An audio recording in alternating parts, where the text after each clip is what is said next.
ඔයාලත් එක්ක කතා කරන්න යන්නේ කොහොමද WhatsApp වලින් අපි image එකක් edit කරගන්නේ කියලා.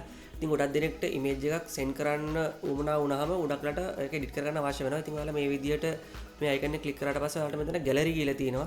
ඉතින් ඔයාලා ඉතින් gallery කියන එක click කරාට පස්සේ ඔයාලට මෙන්න මේ විදිහට ඔයාගේ gallery එකේ තියෙන photos open වෙනවා. ඉතින් ඔයාලා මේ විදිහට මෙතනින් කැමති photo එකක් ඔයාලා යවන්න අවශ්‍ය වෙන photo එක select කරගත්තාට පස්සේ උඩ ඔයාලට මෙන්න මේ විදිහට පෙන්නනවා අයිනේ pencil icon එකක්, ඒ වගේම text icon එකක්, emoji icon එක. ඉතින් ඔයාලා මේ pencil එක click කරාට පස්සේ ඔයාලට පුළුවන් එතනින් කැමති color එකක් තෝරගන්න. ඉතින් ඒක මේ විදිහට color එක උඩ පහළ අපි touch එක කරගෙනම උඩ පහළ ඇඟිල්ල යවලා අපිට පුළුවන් color එක තෝරගන්න. ඒ වගේම අපිට වමට දකුණට කරලා පුළුවන් ඒ pencil එකේ thickness එක වෙනස් කරගන්න, ඝනකම වෙනස් කරගන්න. ඉතින් අපි දැන් බලමු මේකේ පොඩ්ඩක් අපි ලියලා බලමු මෙන්න මේ විදිහට ඔයාලට මේක pencil එක color එකයි thickness එක තෝරගත්තට පස්සේ ලියා ගන්න පුළුවන්. ඒ වගේම අපිට emoji එකක් මේ විදිහට පාවිච්චි කරන්නත් පුළුවන්. ආසුගම මේක දීලා තිනවා.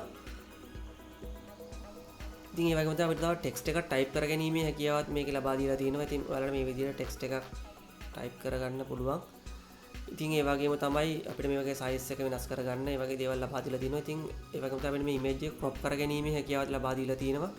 ඉතින් මේ විදිහට image එක crop කරගත්තාට පස්සේ යට මෙතෙන් done button එක click කරාට පස්සේ ඔයාලට image එක edit වෙනවා. ඉතින් ඔයාලට ඊට පස්සේ මේ විදිහට send කරගන්න පුළුවන් edit කරගත්ත image එක.